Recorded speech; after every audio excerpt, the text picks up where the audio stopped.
Inglaba, Mr.zau channel ga Mr.zau along pian chuzo bare. Di video tema Mr.zau pian le miao pito ma ro. Phone pian pian pai piro petu ma mati ang video yai nai me ni lan le ko pian le miao pito ma be phit bare. Mr.zau nei ne sai win sa me so yin video ko so ang chi shu twa pho phai khaw bare. Ke da so yin video ko sa chi lai ya ang. ပထမဆုံးအနေနဲ့ကတော့ကျွန်တော်တို့ရဲ့ဖုန်းထဲမှာ Tat I ဆိုတဲ့ဒီ application လေးကို Play Store ထဲမှာတွားပြီးတော့အရင်ဆုံး download ဆွဲယူထားရမှာဖြစ်ပါတယ်ဆိုတော့ကျွန်တော်တို့ Play Store ထဲရောက်ပြီဆိုလို့ရှိရင်ကျွန်တော်တို့အပေါ်နားလေးမှာ Tat I ဆိုပြီးတော့ကျွန်တော်ရိုက်ရှာလိုက်ပါ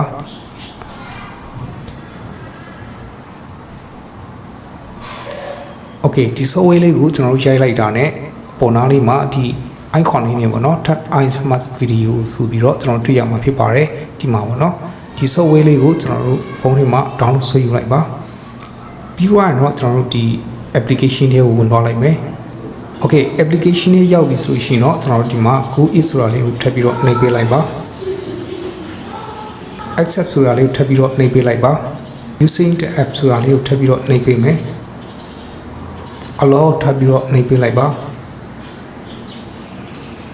Okay ဒီထက်ရောက်ပြီဆိုလို့ရှိရင်တော့ကျွန်တော်တို့ဗီဒီယိုမရိုက်ခင်မှာအရင်ဆုံးကျွန်တော်တို့စက်သိမ်းလောက်ထားလို့ရတဲ့နေရာလေးတွေကိုအရင်ဆုံးကျွန်တော်တို့တွားကြည့်ရအောင်ဆိုတော့ကျွန်တော်တို့စက်သိမ်းလေးကိုတွားလိုက်မယ်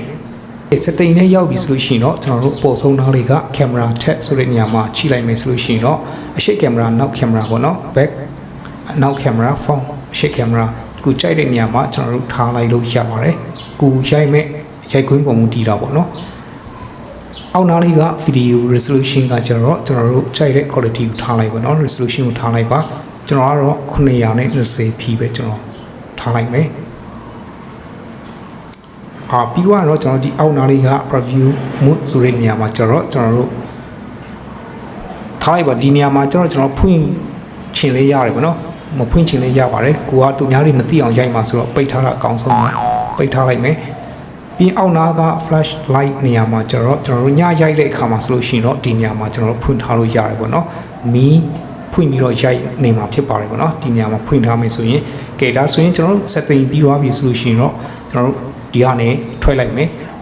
Okay အခုကျွန်တော်တို့ setting လုပ်ပြီးသွားပြီဆိုလို့ရှိရင်တော့ကျွန်တော်တို့ရိုက်ခွင်းကိုရှာမယ်ပေါ့နော်ဥပမာဒါလေးကရိုက်ခွင်းဆိုပါဆိုဒါလေးကိုကျွန်တော်တို့ချိန်ထားလိုက်မယ်ချိန်ထားပြီးတော့မှကျွန်တော်တို့ stack ကိုစပြီးတော့နှိပ်လိုက်မယ်Okay stack ကိုနှိပ်ပြီးသွားပြီဆိုလို့ရှိရင်တော့ကျွန်တော်တို့ဒီ app ကနေပြီးတော့ကျွန်တော်တို့ထွက်လိုက်လို့ရပါပြီ app ကနေပြီးတော့ကျွန်တော်တို့ထွက်လိုက်မယ်ပြီးတော့ကျွန်တော်တို့ screen ကိုပိတ်ထားလိုက်မယ်ပေါ့နော် Okay ဒါလေးကတော့ရိုက်ခွင်းပေါ့နော် Okay ကျွန်တော်ရိုက်ပြီးသွားပြီဆိုလို့ရှိရင်တော့ကျွန်တော်တို့ screen ကိုပြန်ဖွင့်လိုက်မယ်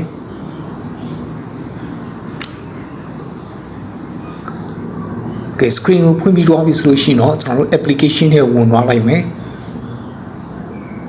ဝင်သွားပြီးတော့မှကျွန်တော်တို့ဒီမှာ stop ကိုနှိပ်ပြီးကျွန်တော်တို့ရိုက်ထားတဲ့ video ကိုဒီထဲမှာဝင်ကြည့်လို့ရတယ်လို့ကျွန်တော်တို့ဖုန်းထဲမှာရှိတဲ့ file ထဲမှာတွက်ကြည့်လို့လည်းရပါတယ်ဒါဆိုရင်ကျွန်တော်တို့ဝင်ကြည့်လိုက်မယ် Okay ဒီမှာ solution တော့ကျွန်တော်တို့ရိုက်ထားတဲ့ video ကိုဝင်ကြည့်လို့ရနေပြီပဲဖြစ်ပါတယ်ကျွန်တော်တို့ဝင်ကြည့်လိုက်မယ်ပေါ့နော်ဒါလေးကတော့ရိုက်ခွင့်ပေါ့နော် Okay ကျွန်တော်ရိုက်ပြီးသွားပြီဆိုလို့ရှိရင်တော့ကျွန်တော်တို့ screen ပြန်ဖွင့်လိုက်မယ်ဟုတ်ကဲ့ပါဒီဗီဒီယိုလေးကဒီလောက်ပါပဲမိတ်ဆွေတို့အတွက်အကျိုးရှိမယ်လို့မျှော်လင့်ပါတယ်မိတ်ဆွေတို့အတွက်အကျိုးရှိတယ်ဆိုရင်ဗီဒီယိုလေးကို like and share များလုပ်ပေးတော့နိုင်ပါတယ်နောက်ထပ်ဗီဒီယိုတွေမှာပြန်ပြီးတော့အဆုံးကြရအောင်မင်္ဂလာပါ